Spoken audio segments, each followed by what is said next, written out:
Oh, all our papers for you. Okay. I got it. You want your computer too? Nah, I'll leave it. Just in case. Thanks, Sean.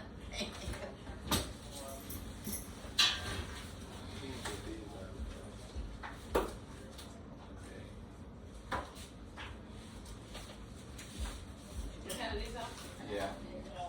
No, he sent them to me via email. I have to read them off the phone.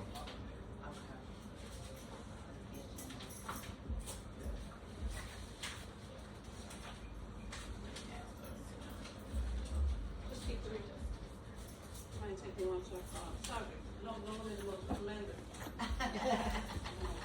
You work too hard for that, you get it. There you go. Thank you.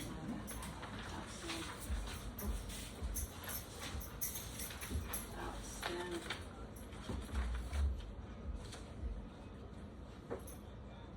Whew.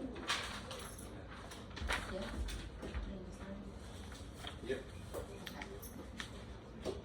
So I'm still learning how to chair the meetings because I was our nominator. So I have to call the meeting to order. So I'm calling the meeting to order at 5:41.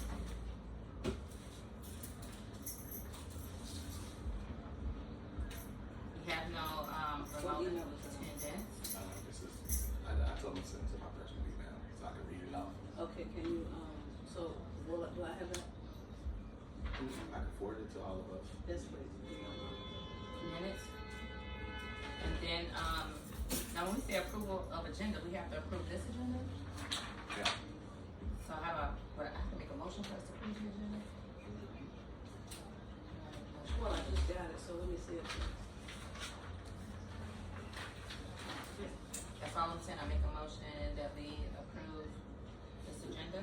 You know, you call for a motion, Mr. Chair, one of us Yeah. makes it, one of us Okay. second. So I call for a motion for us to approve this agenda for this evening. Yeah. So I make a motion to approve today's agenda as written. You want a second? Oh, you checking it out first. First thing.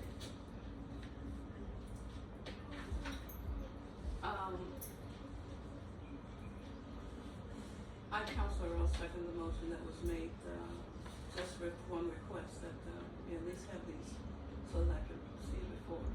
Thank you. Wait, I'm sorry, have to what?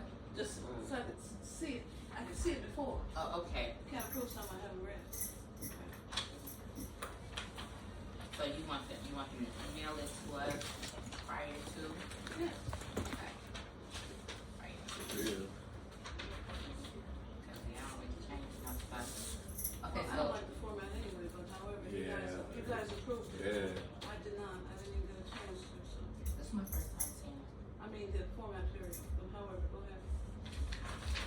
And so I don't have to do anything after that, it's been approved, yay, Yep. aye, okay. And now we have the approval from the past minutes. Yep. So I'll read the minutes from our June 18th meeting.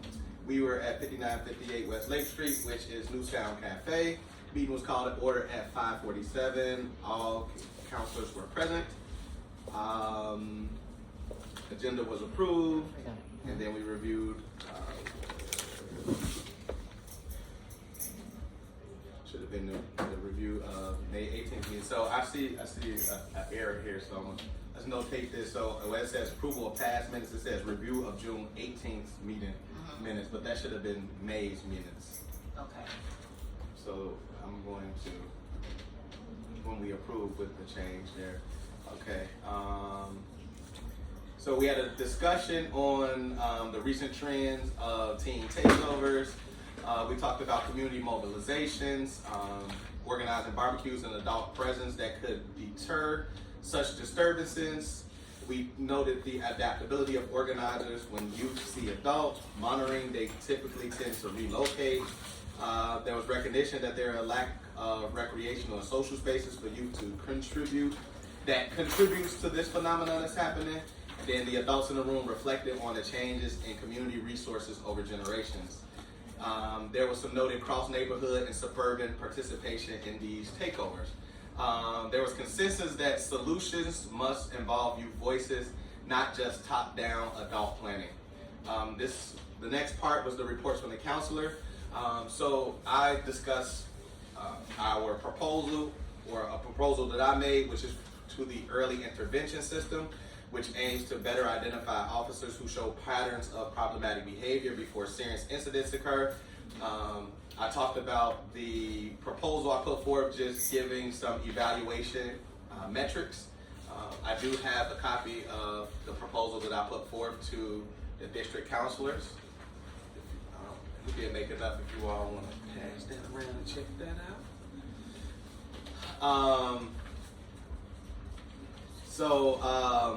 I talked about the council not adopting the amendment, the commission. If they don't adopt the amendment, that there's potential for a vote by getting 2,000 signatures. The proposal itself needs 13 councilors' votes to be heard and 2/3 approval for a full action. Next, we started talking about the discussion of the rising thefts, especially the airbag thefts from cars. I talked a little bit about the newsletter that we produced, which we have both newsletters from May and June's meetings, which just essentially contains an overview of what we discussed during the meeting. And then, as we are recording now, all of our meetings are available via YouTube as well for community members that cannot make it. The other thing that I typically have on our newsletters are 2 different types of ways of contacting us. One would be a survey. We would like to think that we improve public safety and police accountability over our 4 years in office, and so we're tracking that from beginning to now. We also have an anonymous way that you can contact us if you would like to tell us something, especially when officers may be present at our meetings and people don't want to share out in front of those officers. There was an update in the law enforcement, which was that our district commander retired and we were awaiting the appointment of a new commander. And then Sergeant Petrosonis was promoted and reassigned, which gave way to a new DCO sergeant. And then we encouraged our attendees from last meeting to attend upcoming meetings for introductions to both new members. We talked about our mediation pilot, which we are working on what's called the Community Justice Alliance, which is a community mediation program that we are looking to install so that we can help with community to community conflicts, so low-level issues, parking, loitering, trash, noise, small level complaints. And so our hope is that we can launch that in September as a pilot. The goal would be for there to be a community member, officer, hey Cassandra, thanks for joining us. Hello. Hi. Oh no, you all on the white rug with the dudes going crazy. Oh. Okay, well, welcome to public service. Apologize, I'll take my No worries. But I do have like shoe covers or socks if you like to wear those. Barefoot is better, thank you. And I'm trying to tell you. Okay, so in order to be a part of the community mediation, the community justice pilot, community members, which would be an officer, a counselor, and a community member, an officer, and a counselor, we're hoping to sit on this Justice Alliance. In order to do so, you would need anywhere from 80 to 110 hours of training, which is in mediation, truth healing, and reconciliation, as well as restorative justice. The outcomes would be tracked by the district council. We also updated the community on the care teams, and we talked about that it is now fully expanded throughout the city. And if folks are looking to get a care team instead of an officer to arrive, especially for a mental health crisis, when dialing 911, they would ask for a care van.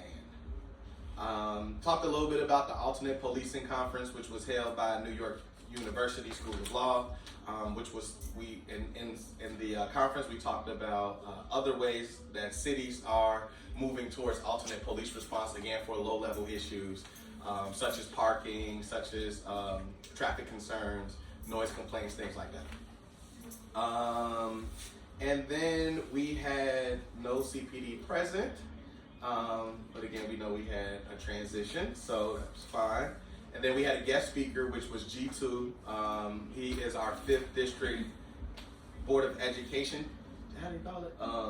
What's their role? Board of Education. School board. Yeah, 5th Nominated District school board candidate.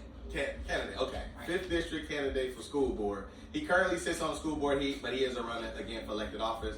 So he just gave us a bit of his background, how he started with COCO, which is the Kenwood Oakland Community Organization. He talked about leading several citywide efforts to change the way public schooling is done, including at Dyett High School. And he's helping to design the sustainable school model. And his vision ultimately is to invest in neighborhood schools, build wraparound, culturally relevant, and community responsive programming. And he proposed a vertical and horizontal alignment in which the school becomes like a village model, which means K through 12 is aligned with pathways based on community needs. He said that some of his current priorities is to have more leadership that recognize Black student achievement by way of the Black Student Achievement Commission, building a vision for governance rooted in public education's future and local accountability and sustainable investment. And he is looking for strong support for Austin High School and similar institutions as hub for wraparound programs. And then we had no votes, and then of course today is our district council meeting.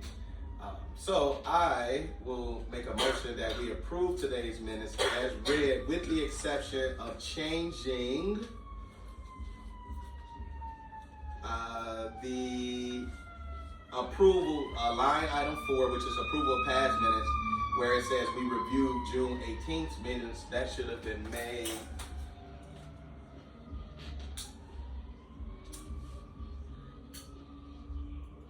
That should have been May 21st. Do I have a second? I'm gonna second that motion with another correction. There was a vote. We voted to accept the agenda as well as to change roles between the outgoing nominator and the Yeah, that's not even on chair. there. So if we could just add those two corrections, Yeah. that might vote. Yep. Yep, that is not on there. All right. So motion is, so motion has been made by me with this change, second by her with this change. For the sake of notes and accuracy, the motion was made by Council Hood, second by Council Earl, with the proper corrections. And all in favor? All right. Then I say all in favor, so you guys say aye. Right. Okay, all in favor? All right. Okay, Ayes Ayes have have it, it. and the motion's carried. I have it, motion carried. Yes, thank you guys for your patience with switching roles. Yeah, so we're learning on the fly. Our second meeting, so we're going to let our fail forward. Yeah, for sure. Yeah, make notes. Okay, so now we will move to our public comment period. So the council will listen to comments from attendees. Each comment is limited to 2 minutes. 2 minutes. To 2 minutes. Anyone interested in giving public comment should write on the name card and everything. So at this time, if anyone has any public comments, the floor is yours, and you have 2 minutes to talk to us.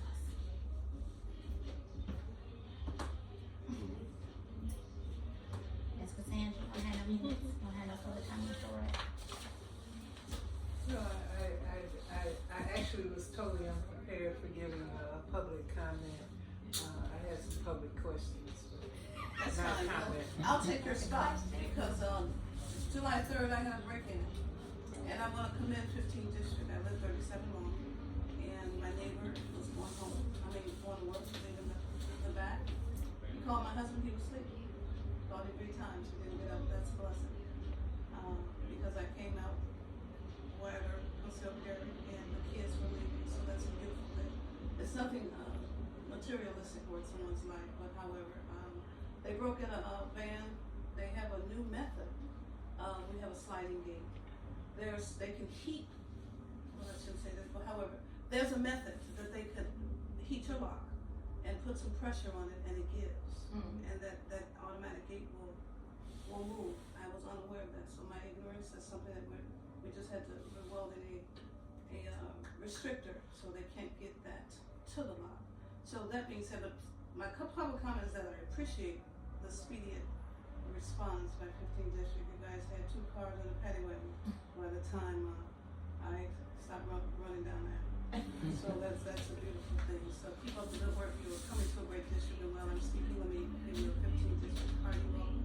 We are humbly happy Peacock crowd, and Ahina happy, should I say, that you're here. And glad to hear. I think Barbara West was the first, you're the second. I am not anti-man. I am pro-woman. And whatever we can do to assist families, don't hesitate. So keep up the good work. We understand. You guys, you're damned if you do, you're damned if you don't. We're just here to be that mediator, to build that particular trust with the public. And we know. Pac-Man days are gone over. 15th District on however that's over. Yeah. You guys got a nice dynamic going on at 15, and we want to let you know that if you don't hear it, we appreciate it. By all means, so welcome and thank you. And I don't know if this is public comment, but just to add to that when we were in one of our, I don't know if it's a district council meeting, but someone was commending the 15th district for having one of the best caps, and it was something else, but I do remember they were saying we had one of the best cap units in the department, so kudos. And this was someone from the city that was, was it? To get the data, Was it, Kelly? Okay, I can't remember, so many people, but yeah, so I'm very proud of our district. Make sure we say Austin has, but Austin is a community of caps, but it's not just our office. Because I can cut you off, and vice versa. So, it's not just us, it's all of us. You're so humble. Teamwork, it's dream work. I'd like to also say that the 15th District was the very first prototype for CAPS. Okay. So there were 5 districts that were practicing CAPS throughout the city of Chicago. And I think that being one of the first prototypes, it was largely encouraged throughout all of the watches to be CAPS officers. And it was, I think it has carried on throughout the years Nice. as I was part of that first prototype. So. And that's the same thing with one And- person. And I think that's one of the reasons why it always gets very high accolades. So, congratulations being on the team. Toot your Now, I had a question. Uh-oh. I didn't have a comment, Now but you I want to did. change our agenda? Oh, I'm sorry. Okay, no, I'm not gonna change it. I'm not gonna change the flavor of the Kool-Aid. I'm teasing. Go for it. We're fluid. I just wanted to, you mentioned about the break-in, and it made me think about how a lot of times I'm up late at night, I can't sleep, and I'm looking out the window and I see these cars driving around a lot, like they're looking to break into other cars. It happens so much. Exactly, they're looking for opportunities. But what I saw on the camera was they have computers also to unlock cars and get in. A lot of times it's hard for them to take off in them, but they're unlocked cars. And I was just wondering, was that something that has escalated within the 15th district in terms of car thefts? Well, it's not only the 15th district, it's actually, unfortunately, it's citywide. Citywide. Citywide, the car thefts are up, and they are, as technology advances, it advances for the criminals. Exactly. Unfortunately, as well, Especially AI. probably faster than us. Yeah. Yeah. But that is something they're having the programmers to program the vehicle, program the locks and the remotes. So that's something we're working on citywide to try to quell the vehicle thefts. But unfortunately, at this point, it is something we're trying to get a hold of. But we are working on it. Just curious, Yes. because you, thank you for. What's your address? 5200 on Gladys, Okay. 5232 to be exact. So also, you wanna be sure to say that everyone, it benefits, essentially two things to have a club on your car. Protects from the airbags and from the car being stolen. The old 'Cause it- fashioned. The old fashioned club, it goes across the airbags, so they can't take the airbags. Can they reprogram your car? Yes. I had my car stolen and reprogrammed. So it doesn't matter, Honda, Kia, Right. it's any vehicle. I have a few clubs in my office. I'll be giving out cards Hey. to come in. Cool. Buy CDs. This morning, my neighbor's car was, they opened the door, they don't need to go through it. She Exactly. had a club lock. That's what happened. Nice. That's what happened on my Good to know. block. They opened the door, but Yeah. they couldn't go anywhere. Yeah, some of these crews do have sawzalls to Yeah. defeat the clubs, but it takes them longer. It take a Lot, while. lot and longer. then it allows us time to respond to hopefully prevent those instances. If someone sees it late at night, but Right. they worked on that car for 30 minutes. Mm. But recently, we haven't had any, in the last 7 days, we've had no, catalytic converters, that's nor any, airbags, so we're trying to get a hold of them. Can they jam the Ring video? Someone told me they can jam the Ring video. And I had my neighbor's car. They stole it. And I'm like, Chuck, did they strip the column? He's like, no, Gina, they just reprogram it. Right. And so I looked at my video because the park's right in front of my house at the time that it happened. And the video cut off right at the time Yes, that it they happened. do that too. And I thought, that's odd. And then Yeah. one of the other neighbors said he thinks they have something that like can jam They do. the camera, and I didn't know if they did or not. But It's true. I don't know if you guys knew. I haven't heard of that. Yeah. That's But interesting, I heard of it. because my Anything ring that device happens- did not catch it, so I had no Yeah. idea that there was some form of jammer. Yes. Yeah. A Yeah. technology. Well, that they have been That's what one of the neighbors said, but I didn't know if it was true. or I've not. heard that in the neighborhood too, that, during this period, my Ring camera was not operating. But we're reactive, unfortunately, all we Yeah. can do, once we start hearing that, okay, now that's something I can bring to their attention. Technology. Yeah. There's a possibility that, even though it might be something beyond my technology, that someone else may have already heard of it or be working on it, so. Thank you. Yeah, I don't know if there's something in terms of your internet provider, you can reach out to them and ask them for tips. That's a good 'Cause I idea. don't know if anything we could do Yeah. No, as I'm in the sure it's district, but nothing. I'm aware of those. They're cheap. You can buy them on They're Amazon. cheap. Buy them on Amazon. At Best Buy. So, yeah. On a scrambler or something? Yeah, they're Mhm. they're cheap. So. That's interesting, well, I'll share with the block club as soon as I'm leaving. Yeah, that's Good for to sure. know. And the beat meeting should also be made aware. Kind of things. I'll make sure. Yeah. Okay, so thank you for that public comment. Yeah. It actually, we had already started this part, so the next part is public discussion on trends and concerns in the district. And I think we just, So I didn't Yeah, get started the agenda. We started. No. You kind of started to move in that direction of what's happening.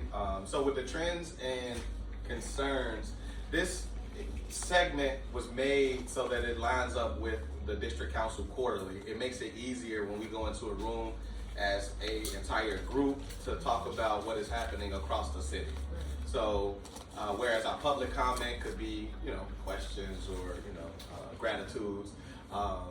This particular section is for things that you've heard constantly, that we've seen, or even the police have seen and heard, more frequently. So it's a different section.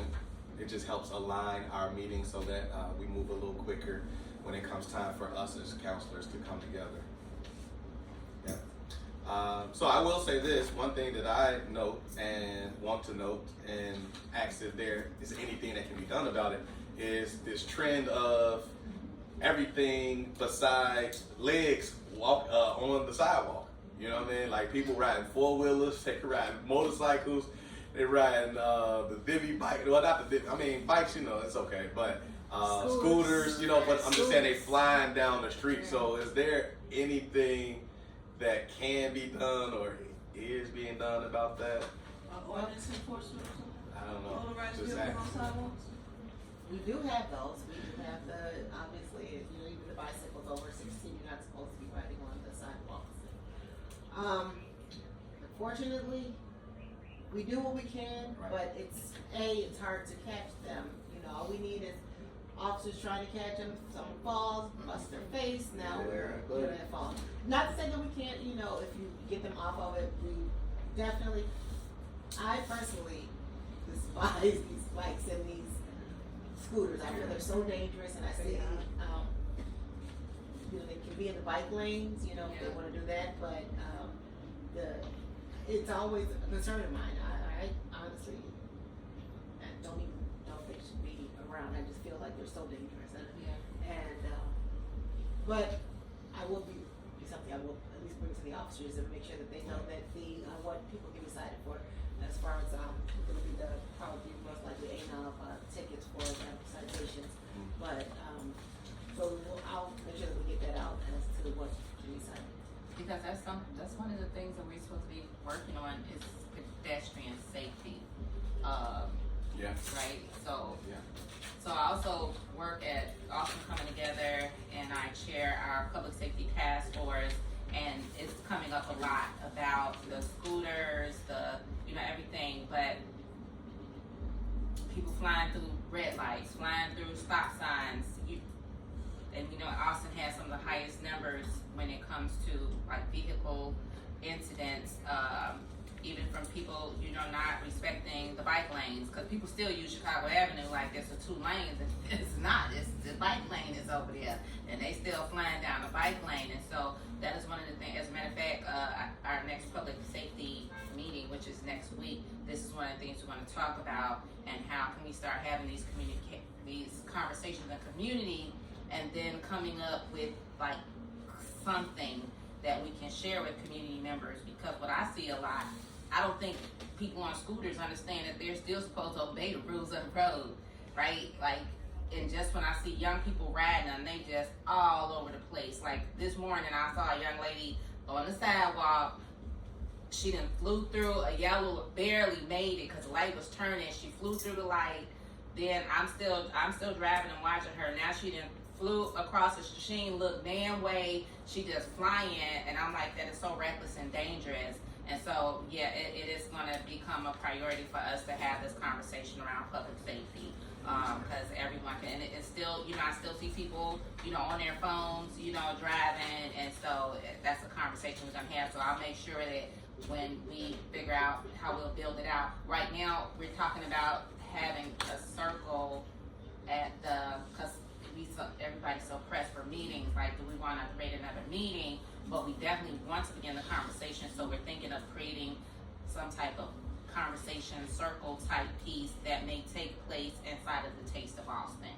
Because you have, it's intergenerational, and so everybody can be a part of the conversation, and then we can start thinking of, what we can do as a community to, make sure people, are whether even crossing the streets. And I do the same thing. I see young people crossing the street, and they still not. I tell my grandkids, I don't care if it is a one way, still look both ways, and they just either they're very distracted. Especially the small bikes, like the small. Little mini bikes, those mini motorcycles for sure. Both ways. There's no plates on those. There's no to try to track those. It's just. Yeah, so that's the conversation that we're getting ready to That have. sounds like public policy. So your alderman. Yeah. Well, that's something else we can do. Remember, we can make what is it called? Not a referendum. Mm-hmm. No, what is it called? A resolution. Resolution. We can put, as district councils, we can put forth a resolution. After we have this Yeah. larger community conversation, we can put forth a resolution. Because some of the things we started talking about was signage.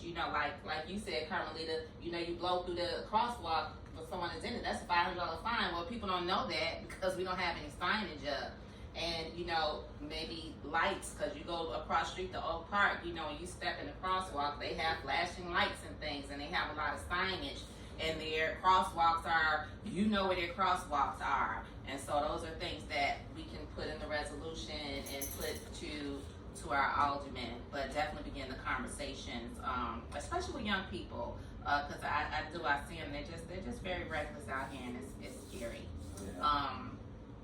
So that's, Forgive me, but it sounds like a task that the Public Safety Committee should take on, because it's only gonna get worse. yeah, And I find that even when we had the policy of loud music, it took a while to get that stopped, because after a while people, they see the squad car, they turn it down, but they used to just blast it and keep right through it. So it's about training the public how to treat the public. It is, Yeah. awareness. yeah, so that's next on our agenda, and we'll keep everyone abreast of, you know, what is gonna happen with that moving forward. Cause we even talked about creating a toolkit or, you know, some little palm card to send to the 15th district. So it's in everyone's household and everyone's hands that, you know, these are the expectations. When we talking about safeness, we have to think about, you know, pedestrian safety as well. And we're gonna work in collaboration with, so Territory, you know, you all know Territory, it's a youth group in the organization, and they just did this report with University of Chicago, I believe. University of Illinois. Illinois, so it was one of the things that they highlighted. They talked about public safety, so they actually have some data. And so I have a conversation with David on Monday to talk about how to engage their young people to also become a part of the conversation, and maybe they can, you know, do their part, facilitate what they discovered, the trends and things that they're coming up with in Austin, and then put some bullet points or something together and get them in everybody's hands. Chair, let me just say that, I'm sorry. The Leaders Network had a very nice forum at the Reflectory, and they invited the young people to come out and talk about why is it so attractive for them to follow these teen takeovers.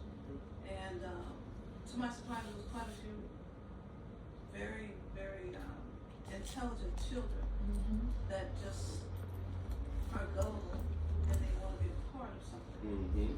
And they do not come with the expectation or intent to do something illegal. But when it turns into that, you know, the emotional drive or whatever is happening just makes them get caught in like a Crowd goldfish. euphoria. Correct. So to hear them speak about the lack of, and it's not an excuse, it's just an observation.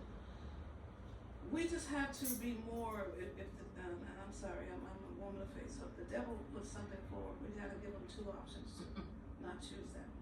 So while we're thinking about this, one thing my mentor always told me is okay to talk about problems, but bring two solutions along. Exactly. Because therefore, where the energy can be applied, that will make that obsolete when you see that particular standard. So that being stated, that our children are looking for something, and we just have to be more driven to be inclusive. You know, have a spirit of inclusivity where they understand you are the priority. You know, I'm an old fogey, and we're retired and we do whatever, but to still serve and let them know that we hear you. It was very nice, first of all, to get them there, and secondly, for these kids to be able to pull this off like that. They need to be in somebody's textbook because they can do it massively. You know, from a standpoint of policy and politics. Good Lord, they should be running for some of these offices. Technology. That our aldermen are comfortable with, and they're operating on the spirit of entitlement and privilege. These kids may actually be onto something, so if we could just stir them in the right direction. Speaking of that, I have something to tell you off camera. I want to Just, hear. and you can join us for the sidebar conversation. But this is the season. This is it. It's time. It's absolutely time. You know, I'm not going anywhere. I'm planning on. I'm going to raise West Side. I'm not going anywhere. So I don't know. Let's just make sure that we touch them kids, because those kids are the answer. They're the problem right now, but they're the answer. If only we engage them. That's all I'm trying to say. Well, I always say this African proverb that says when it said children, young people will set their village on fire just to feel the warmth. What it's saying is, you know, either they're not feeling heard, they're not feeling seen, and so they'll wreak havoc Because they don't care if the attention is bad or good, but they're gonna get your attention one way or the other, and I feel like that's what they're doing. They do want it. They want discipline, they want love, they want leaders, they want all of that. But somewhere there is this disconnect that we have to now. There has to be a reconnection, whether it is social media, because they have a lot of tools that we did not have. All we had was to listen to our elders. It's like Those that's what tools we are had. also distractions. Huh? Those tools are also Also distractions. distractions, yeah. So, but I just believe in my heart that because we do have those intelligent young people and we tap them the right way, because that's what we're talking about now for all of us who are working with young people, like how do we bring them together to pour into them, because then we are building young leaders, right, and giving them the right information that they can then share with their peers.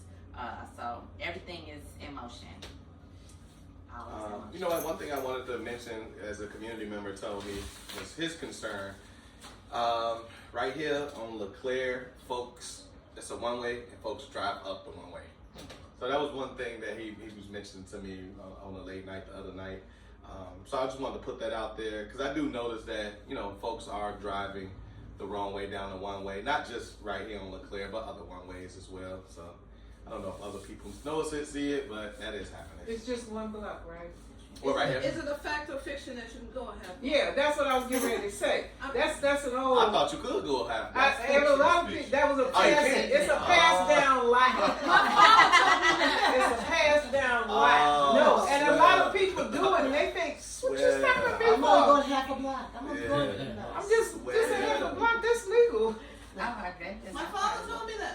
Look, I don't know why Daddy told me, but I thought it was. That's liar. Okay. I do it. That's why Hold up, wait a I won't do it no more. What about making a U-turn when there's no traffic or you're not obstructing traffic? Like, is that?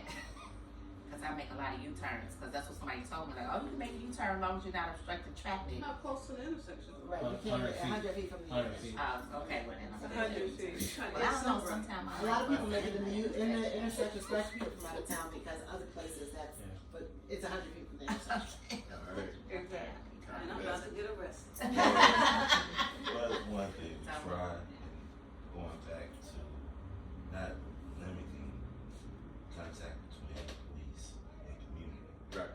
Some things, and we might just look out at and not cause any confliction, because you have to recall that sometimes Yeah. we may want to keep our officers up. You're right. For answer those Right. priority jobs and going down unless. Right. So we have to, it's just like you said, it's two solutions. I can stop to educate, Yes, sir. Teach him on. or I can enforce. Yes, We sir. hope a lot of our officers do it to Just educate. educate for I sure. like that. Yeah. Well, every traffic stop, I'm sure 15 days does not end in an arrest, so that means they do a good job. Like, that's- Yeah. Proofs in the pudding. I like that. Okay. So now we are at reports from the counselors. Each counselor will provide an update. Counselors discuss their updates with what we don't have missed that part, but yeah, and the meeting attendees. So I'll go first. Only updates I have are really announcements, and again, I can't make district council copies at work, so I only make one copy, but you're welcome to take, photographs of these. So coming up, community meeting, Tuesday, July 21st from 1 o'clock to 3 o'clock p.m., 5437 West Division Street. And this is with our Austin Community Convener, and they are Black Men United, and they are now the holders of with the Mayor's Office of Community Safety. All neighbors are welcome. They will be discussing their 4 pillars, which is public safety, resource access, youth and family, and revitalization. So join us, bring a neighbor, make your voice heard. Together, we build a stronger West Side. So that's Black Men United. And Build on July 23rd from 11 until 2 o'clock p.m. They will have a lunch and learn. It says join us for an engaging lunch and learn featuring Benny Lee and Oscar Lopez as they share their experiences, insights, and lessons learned from their personal and professional journeys. This is a great opportunity to connect, learn, and be inspired. by meaningful conversations about leadership, growth, and community impact. And this is for ages 16 and over, and lunch will be provided. And that is Bill 5100 West Harrison. Is that for a community? Well, it says 16 and up. Okay. Because a lot of times Bill has things, and it's just for the kids who and adults who are actively enrolled and engaged in their program. No, if it was enrolled in their program, they wouldn't make it public. Like they sent these out, but it just it says 16 and over. I'm just curious. Yeah, 16 over. Bill Campus Lunch and Learn What time is it? I think that. from 11 to 2. 11 to 2. 11 to 2. And then they Always Love Fest. Save the date, August 1st, 2026. One day, one community, endless love. And this is save the date for our Always Love Fest. And this, I believe this is Roots to Fruit, but I don't see the. Okay, ASAP. You know what's the acronym? A Safe Austin. Do you know what the acronym is? Austin Safe. I do. I have that. There's so many acronyms, but I do know it's Root to Fruits, a safer Austin. Okay. I'll look out for it. Okay. So that's ASAP, August 1st. 15th District presents National Night Out 2026, August 4th, from 3 o'clock to 8 p.m. at Columbus Park, 500 South Central Avenue, an evening for fun for the community with fishing, golfing, games and activities, food and drinks, and more. Calling for vendors, and then you can contact Sergeant Brown, Velda Bruner, or Kiana Goss. And yeah, that's all I have for us today. Is that at the field house? Or No, we're is that the at the refectory? The whole whole park? Oh wow, y'all got a lot of hoops. It's growing. We outgrew Moore Park. Who's that going to? There used to be more. Used to be a 28. Used to be in more. It's not in more. And it ain't in more anymore. And Moore did have something during that same week. Yeah, we did too. Yes.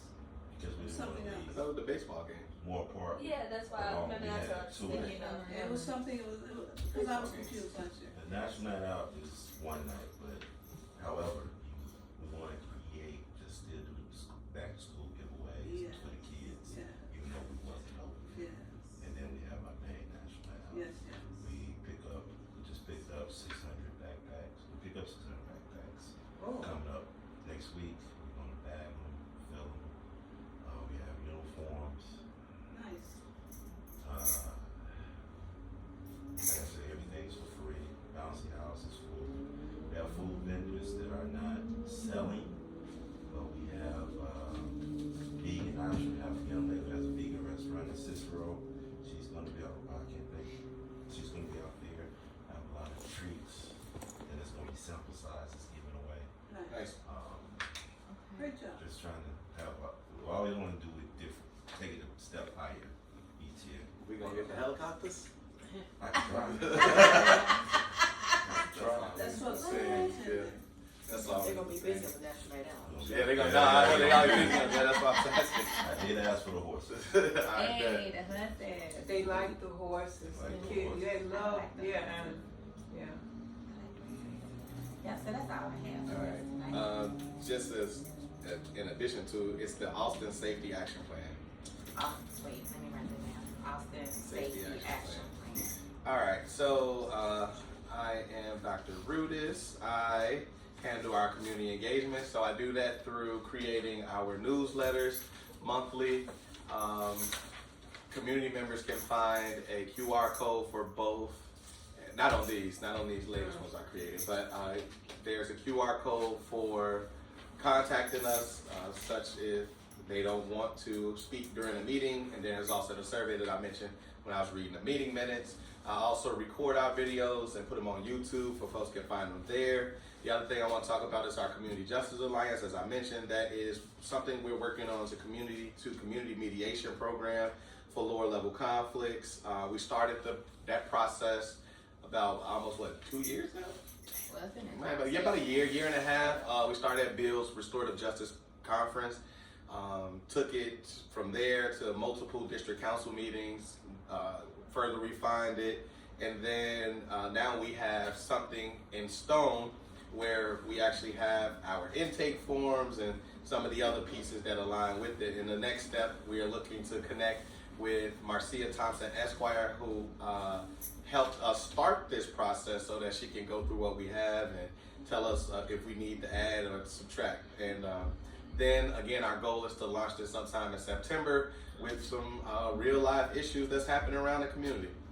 So again, the goal is to have a community member, a police officer, and a counselor sit as a unit, be the mediator, and then the district council will be the holders of the outcome. Meaning whatever the accountability portion is from the community member side, we would then be in charge of following up to make sure that that thing was followed through. The other thing that I wanted to report on is this EIS system. So once again, I did put forth a proposal, again, just to strengthen the EIS. So the EIS is already in development. It will be launching in 2027.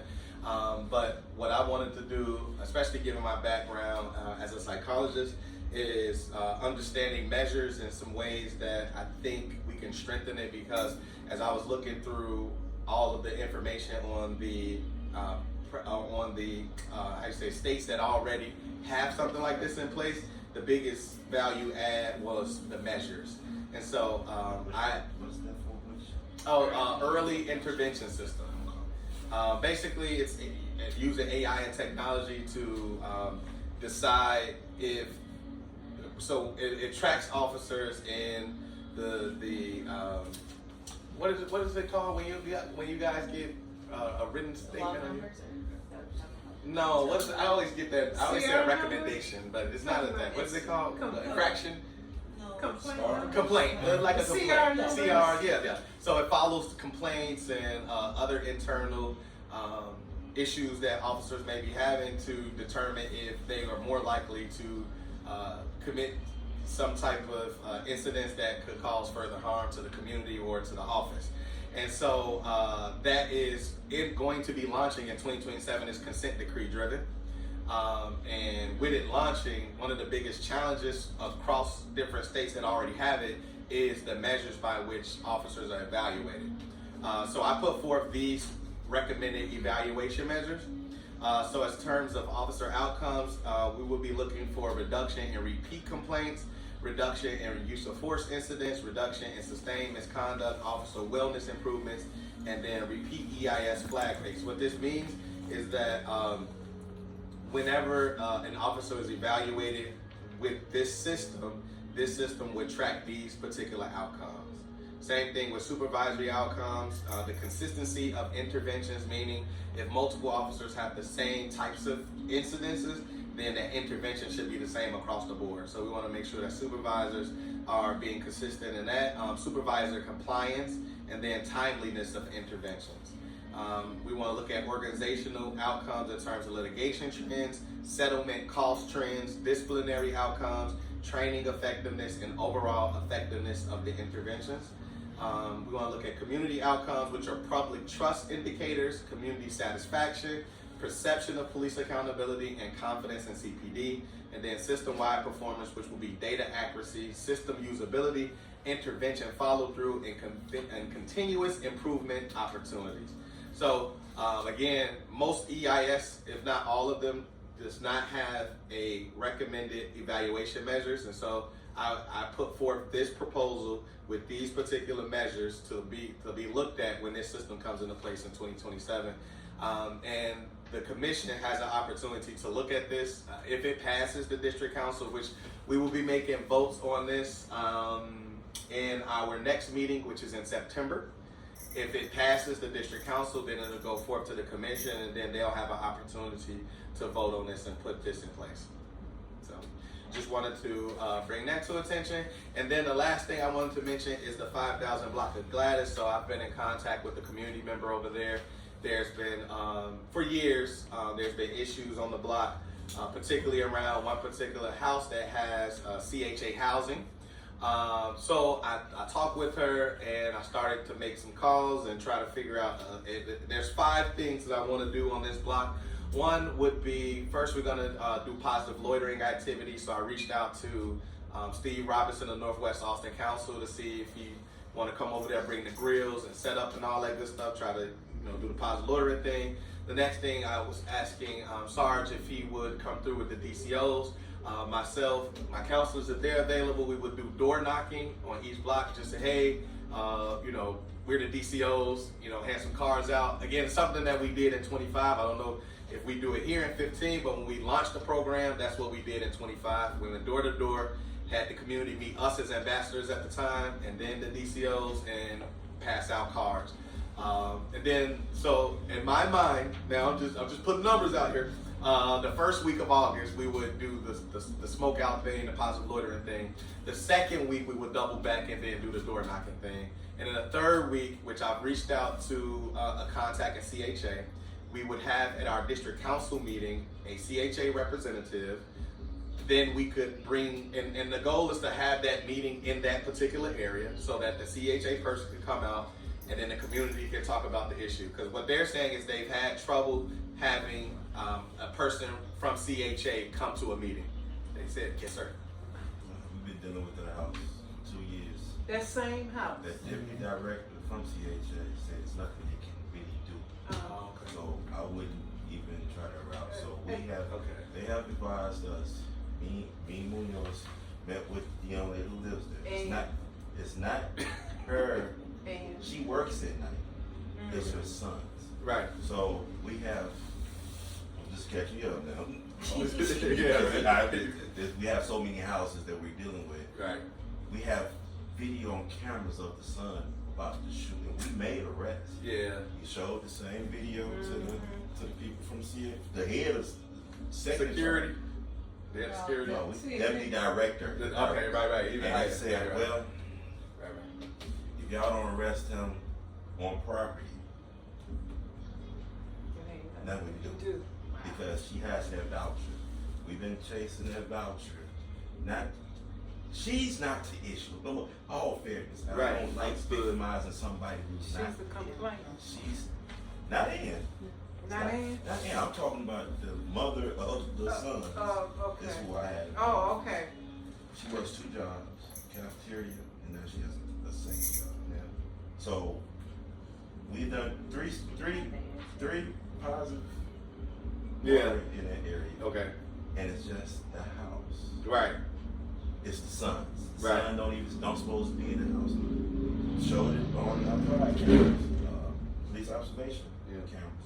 And he was like, well, you have trespassing affidavit. If you catch him running in the house, grab him on property, that would be great. And we left it at that. The next meeting, I'll have my folders about this thing, what we have done. And I have Munoz to come as well to explain, because it's not like how federal housing. This is CHA Chicago housing. Right, Chicago. And we don't want to ruin that relationship we have with CHA. Right. Because it's been so many years, been destroyed, deteriorated, and now we at a level where we are at now that we can have a conversation and get him to come. Yeah. Into, so you allow me, Okay. next meeting, I'll have Officer Munoz, or you come by the office and before the smoke out. I have no issue. We'll have a conversation. Okay. All right. But it's been the mother is a sweetheart. Yeah. She's nice. Yeah, they said it's been a couple. Yeah, but the young lady told me it's been a couple the years son now. And the 2 daughters who was dating somebody across the street in the row house. Mm. Everything is on video because we have a Right. That's the issue. Yeah. See, and it's been an ongoing issue for a very long time. And DCO. We went down with Officer Munoz one time to the housing, and they were not very kind about the situation. No, for sure. Yeah. So, and I was reading another program you were speaking about. The EIS. No, not EIS. No. The mediation. Community Justice Alliance. Yeah. Yeah. You know the city already have. Yeah, COPA. No, neighborhood dispute. No, I ain't never heard of that. I gotta City look it up. Where they resolve issues and for for neighborhood. I'll read it to you. residents. So it's called Resolve Neighborhood Yeah. Disputes in Chicago by Okay. Filing Service Request. It is called, you go through Center of Conflict Resolution for the City of Chicago. Oh, that's Center Yeah. Conflict Resolution Resolution. Center. City of Chicago. They already have that, Okay. which we use a lot to mediate neighborhood noise, barking. Yeah. The City of Chicago resolve neighborhood disputes through two Okay. main official offices. Yeah. Official paths: Center for Conflict Resolution, which is through the City of Chicago, Mhm. it's at the City of Right. Chicago, and the Commission of Human Relations. Mhm. For larger community tensions or identified base disputes, depending on the underlying cause of your neighborhood issue, you can use this program to find resolution everyday neighborhood disputes like property lines, shared walls, noise, minor damage, or communication breakdown. So it's the Center Company. Okay. Reach out to them. We definitely gonna check it out for Yeah, sure. but I'm gonna tell you what the problem was with the Center of Conflict Resolution. There are not many people of color in there, and most community residents, they want to they want to converse with somebody that know the landscape, and so that even that was happening with COPA when they were doing the mediation program, and I didn't even know they were still. This is different because I didn't even know they were still working with the Center of Conflict Resolution, and for that reason was because they weren't. People in community don't want to go downtown because they were asking them to come downtown. They don't want to go down. They want to stay in But they community. got it virtual now. Okay, It's virtual. Everything It's is virtual. And it has to be That's both, different. all parties have And then to accept that. participate. Mhm. Yeah. You can't be into it with me and I said, well, I ain't going. Right, I for sure. participate. There has to be an agreement to resolve the problem. It's just Yeah. like our landlord dispute hotline. Landlord dispute. Yeah. Okay. So if you have conflict with your landlord, it's a hotline in the City of Chicago. Oh, wow. I didn't- That's what Man, that's new. Yeah. That's Dispute. some All right, civil cool. stuff that should be referred to. All right. Yeah, We can't Definitely get hold into. that down. All right. Yeah, that was the end of my report. Okay, well, I'll make it quick because I would actually want to not disrespect the fact that we have our new commander present, give her some time to Yep. speak. Oh, that's By all means. I didn't know. Oh, Well, there you go. I'm sorry. I'm sorry I stole her thunder. But however, as the one month in this new position, I am being tasked with the rest of the nominators to have an input in who the new superintendent will be. I can tell you right now that I'm going to be voting to bring Snelling back. So there you go. It'll be a futile effort, but however, there you have it. Tomorrow there is going to be a 10 o'clock virtual meeting. It was supposed to be down at CPD's headquarters, 35th Street, but because of the air quality, we're going to do it virtually. It's with the CCPSA and the Community Policing Working Group, something that I'm now a part of to be the voice of whatever the concerns are. I am a rare I'm a little different. I'm not a person that do not work well with others, but I do real sand in the sandbox. So that being said, well, not in your eye. But I will talk to you granular or something of that nature. So that being stated, I have no problem with that. This is one reason why these two beautiful people are doing such a great job. I don't want to distract from their great efforts. But experience has taught me that when you find a standard that you don't agree with, you create one and make that one obsolete. So therefore, that's where I prefer to spend my efforts. The district council election is coming up February 23rd, 2027. For those people that are interested in serving in this capacity, the city is willing to share information with you, be part of a Wednesday session, or get the word out so people can come and find out what it's all about, and possibly get in line for this big money of $500 a month. So that being stated, I digress at this point, and I give the rest of my time to Commander French. May I ask one question in regards to the new superintendent? Is there a commission for So the superintendent? So Gina Piemonte is actually one of the commissioners. Oh, That's okay. what she's here for. All And right. before, I'm sorry, Commander, right before you go, we do have an update for the commission. Do you have anything that you would like to update on at all from commission business? Well, you know, today's day one. We have 120 days to get through the process of selecting the new superintendent. There will be listening sessions with the community, at least 4. Last time I'm told, I wasn't here the last time, but I'm told there was 7 the last time. I know they sent something out to the DCs, I was told today, but you guys will be involved. I know they'll want to meet with the police union, with police officers. We'll meet with subject matter experts. We really want to get a well-rounded view of what the community wants and what's going to be best for the city. I thought Commander Snelling did a fantastic job. I'm very upset that he's gone, but we have to move on. And so hopefully we'll have some good candidates and we'll get through the process of selecting, and then our commission narrows it down to 3, and then we send those 3 to the mayor, and then the mayor makes the selection.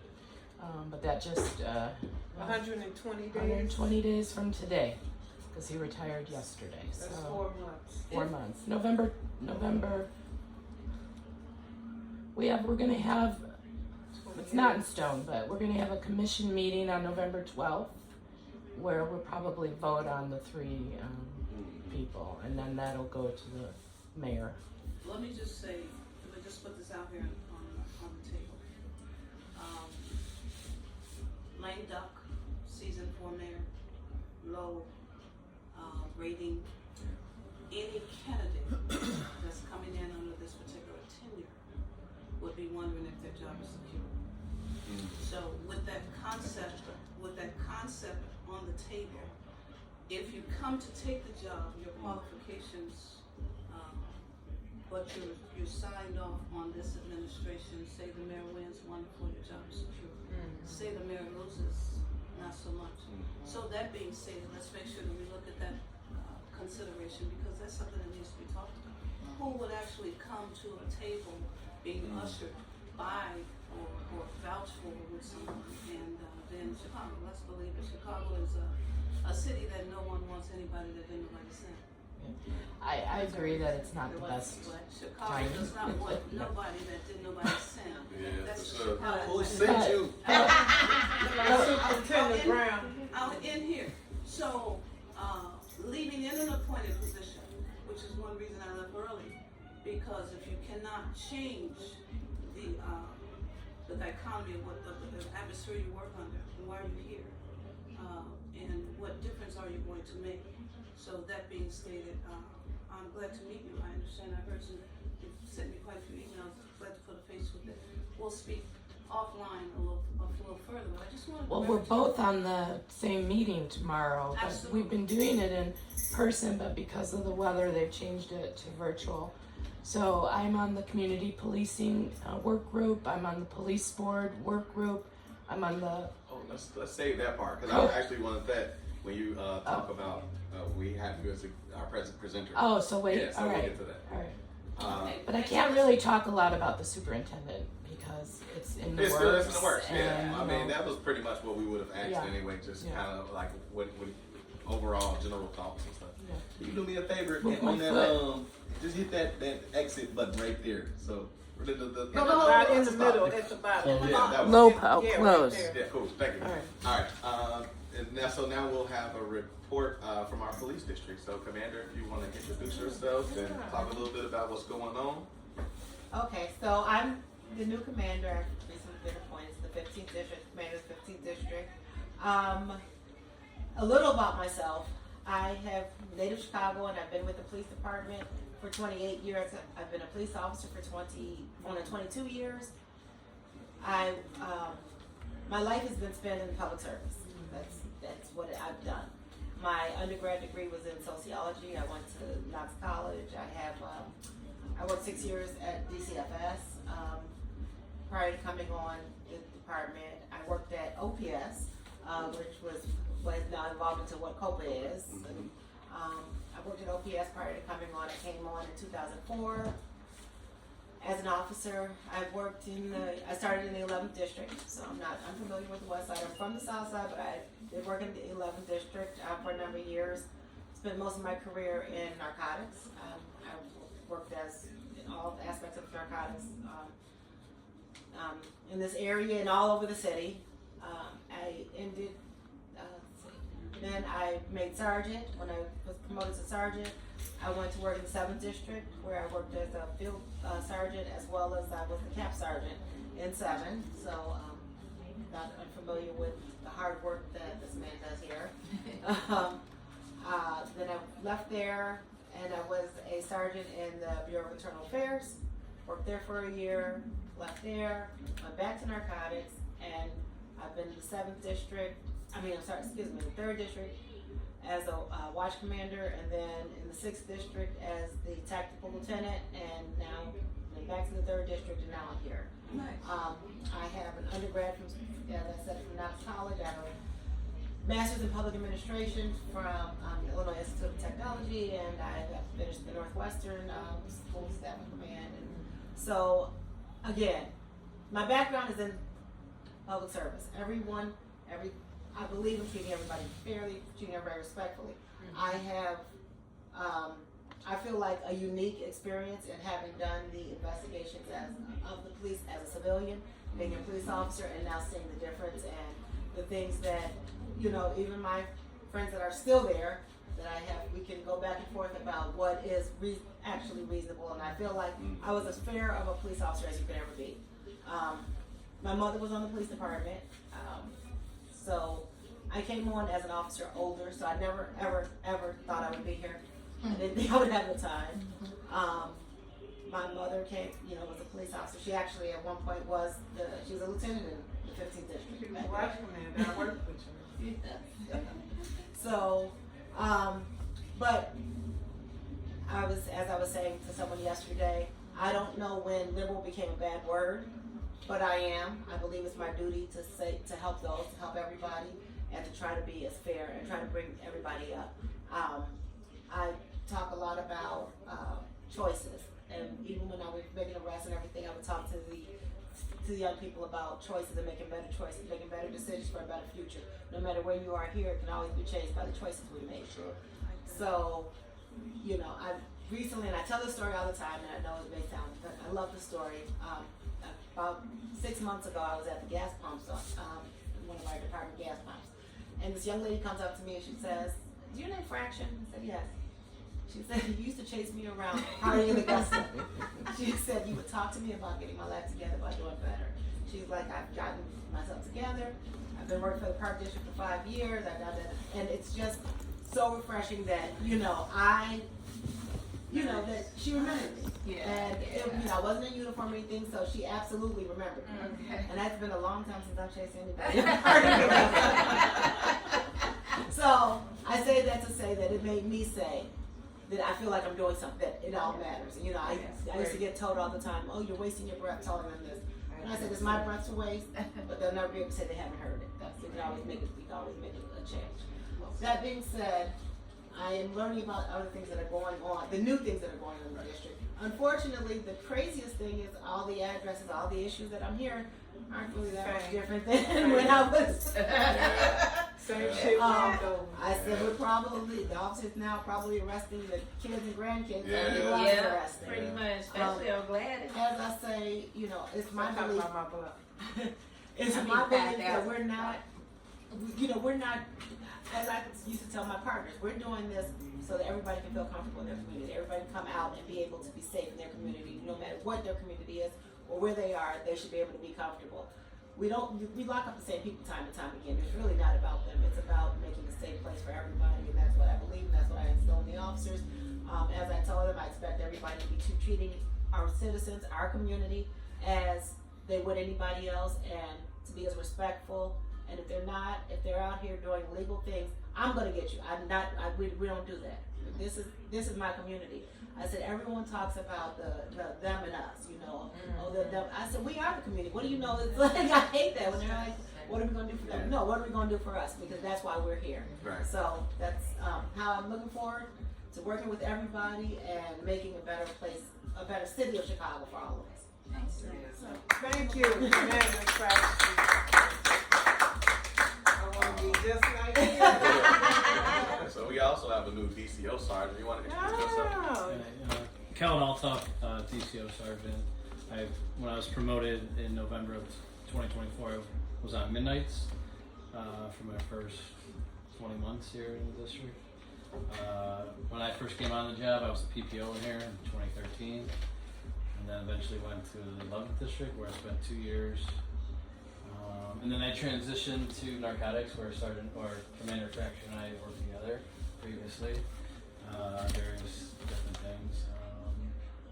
And then, excuse me, before I was promoted, I was with the ATF task force as a task force officer, working on gun trafficking cases. So my entire career has been on the west side, primarily in the Garfield Park and Austin neighborhood.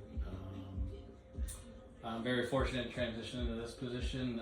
Outside of being the police, I was a high school basketball coach for 13 years of my life. So I love being around youth, mentoring youth. I have 2 young children myself, so I understand the pains of youth. As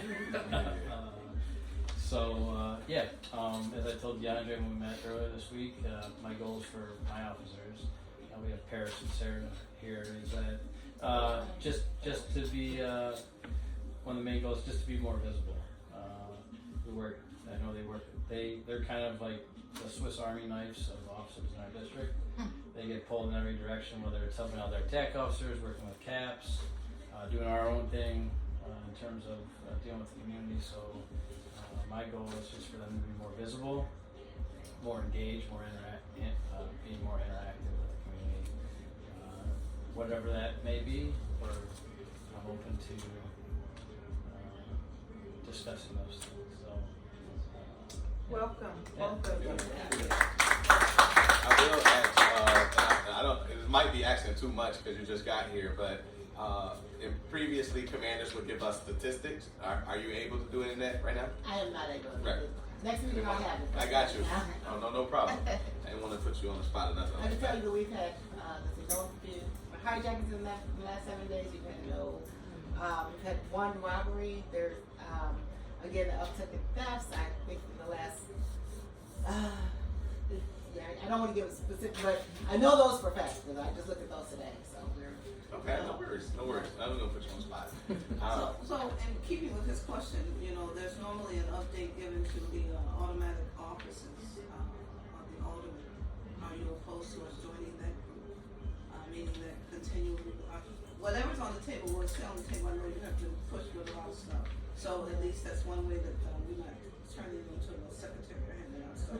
When you speak to one audience, you're just speaking to all the rest. So. As I told the officers, I'm trying to see what works. Right. I said, I don't want to reinvent the wheel. It's working, but if there's some things that I can tweak or help, because that's all I want to do, then we'll adjust that at that time. But at this time, we're just going to keep on. That's interesting. Because Commander Parham did invite us to the elected. And then I think with our last commander, stuff with policies and things started, and so he was just trying to make sure he was, being compliant. But yeah, we are elected officials, and we can't all come, but one of us, because I'm community organizer. One reason we want to make sure we talk to the audience about that because they want to get their meat swing up, so it's an audience decision as well. Keep it sterile. Yeah. We will have stats. I'll just carry that briefcase. But we'll make sure. We don't want to use our stats but we want to make sure she get her foot on the door. Yeah, for sure. And on the ground is the stats. And she helped with that. So That's it. I get it. It's our show. Yep. I told you I'm not anti-man. Jamie, one more favor. Can you hit that one more time? All right. Well, you know what? Close? In the Yeah, that close. Yeah, one more time. Now we have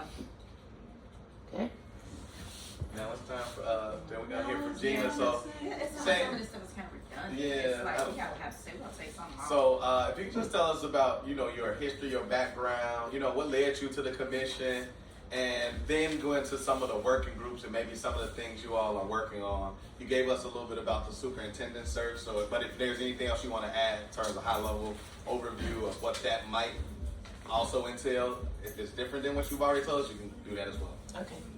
Well, I'm Gina Piemonte, and I'm losing my voice for some reason. I'm not quite sure, but it could be it could be. I'm an attorney. I live on the west side. I live in the 12th district on Washington and California. There was a vacancy. I don't know if it's going to even help, but thank you. There was a vacancy because someone retired or resigned early from the commission. And so I was a Cook County Public Defender for 33 years. I started with the office in 1991. In fact, I was in the police headquarters for the last meeting, and someone was saying, like, you want to do a ride-along? And I'm like, I did a ride-along as a brand new attorney in 1991, and let me tell you, it's a different world today than it was back then. I started in what was juvenile court, and I worked on both sides, the civil and the criminal, for 3 years. And then my family was in the restaurant business. My mom was a chef, Italian food, and my dad ran the front of the house. And they opened an Italian restaurant in Puerto Rico. And then my mom got sick, and since I had grown up in the restaurant business and knew how to cook everything, I quit the public defender's office after 3 years, and I moved to Puerto Rico to help her and my dad run the business. And I lived there for about 1.5 years, and then everything was better. And I thought, well, maybe I'd stay there, but I don't really speak Spanish fluently enough to do it, so to practice law at least. So I came back home, and I was lucky enough to get rehired by the public defender's office. And then I worked in traffic court, and then right from traffic court I went to felony trial division because they considered my past experience, so they moved me right away. And I was 7 years in the felony trial division. And then I went from felony trial division to the homicide task force, where I was an attorney doing death penalty work when we still had a death penalty. And I stayed there for 15 years. I've probably done, I would say, 60 murder trials to jury to conclusion over the course of my career. But then towards the end, I was like, oh, I'm tired. Let me go into management, be easy. And of course, I was deputy chief of the felony trial division when the pandemic happened. And so I was in charge of bond court at the time. And bond court was the only court that was operating when everything else was closed down. And then I had to train attorneys on Zoom, and we had to do Zoom in the courtroom, and I didn't even know what Zoom was, so it was like a really hard time for me. And then they had the supervisors going into the courthouse once the courthouse reopened, but the attorneys could stay home, and we were running from room to room, and it was just awful. And none of my friends or family would get near me because I was out in the public. And so my brother moved in with me, and it was the two of us against the world because he was working outside and I was working outside. But it was really hard. And then they moved me to the head of the training division for the office. So that was nice. It was different. I don't know why they gave me that spot, but they did. And so I made the most of it. And then from there, I was made chief of the felony trial division, and that's where I spent the last 4 years of my career before I retired on December 31st. And loving it. Everyone's like, are you okay? I'm like, I'm fine. I know how to live. But towards the end, this position became available, and I was aware of the ordinance. I was aware of the district councils being elected. And I thought, well, that would be a nice segue for me into retirement, because I believe I've been serving the public my whole career too, and so it's doing that, but it's using my years of experience of working with Chicago Police Department, of working with, I'm gonna say underprivileged communities, working with clients who really like, you know, had no one to speak up for them, no one ever to really fight for them. I get a little emotional. And it was really a rewarding career, and now I feel like this is a nice second chapter. And so it's been a year. I've been learning a lot. Community work's a little different than being a public defender, but I'm learning. And when you're on the commission, there's 7 of us. I'm one of the West Sides. There's another, President Ramel, I think is from the West Side. Yeah. There's a North Side youth. There's like different representation and different terms. So I have like 2 more years left because I'm going to complete the term of the person that I took over for. And then they assign you to work groups. So I'm on the CPD community policing, which is, I was always on it, but now it's different because of the report that came out.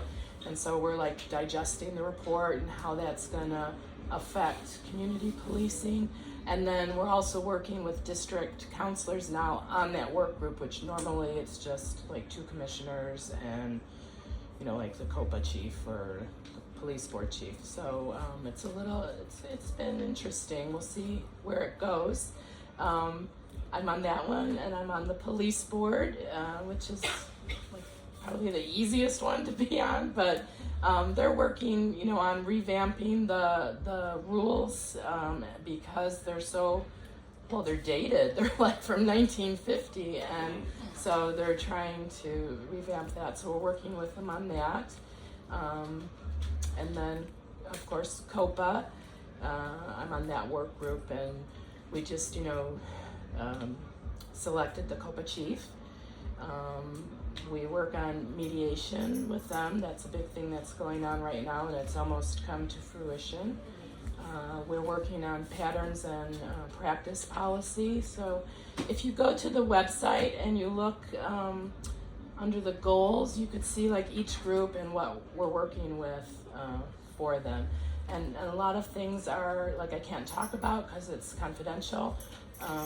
And the superintendent search is just started, and so the only thing I could say is I know they really want to pull from all different parts of the community and have people have a voice, and there'll be surveys that are going out to people. So that's my story. I do have a question as to how you intend to reach. Are always attending. There's so much information always coming down. Like, how do you intend to be able to get, you know, more of the collective voice of our community to have good, at least good representation from the community? Well, we could have these type of meetings at your meeting, like we could have one of the commissioners, myself or someone else, come and do a listening session, find out, you know, what's going on, update people what we can on what our process is and where we're at with that, and we could do that all over the city. Yeah. And of course, the commission meetings themselves, The folks can commission come. meetings themselves, probably more fruitful to go. You know, Yeah, I agree. I'd agree. Yeah, and then the surveys I think will be good, and I know everything's virtual as well, so people can, if they can't attend, they can participate that way. Oh, it's not for you. Yes, it's okay. Oh, sorry. Yeah. I want to lighten it up by asking about Al Piemonte Ford. Yes. Are you related to Al Piemonte Ford? I'm related to before. Now it's either a good thing or a bad thing. My father drove a car that said Al Piemonte on the back. Yeah. And that's what, when I saw that Piemonte, I was like, I wonder if she related to. He was my father's cousin. Oh, First cousin. Yeah. So I have a they good. said all kind of related. Well, especially the Piemonte name isn't that common, so. Yeah, Yeah. it's not that And common. if it's a Piemonte, Yes, it's I'm- probably related somewhere along the way. Let me search, is that off New York Road? Is that the one you're talking about? Oh, yeah, Amherst, York Yeah. Road. Yeah, Yeah. I heard, so they don't go. Good and bad story. I went to buy a conversion van, Yeah. and I went alone.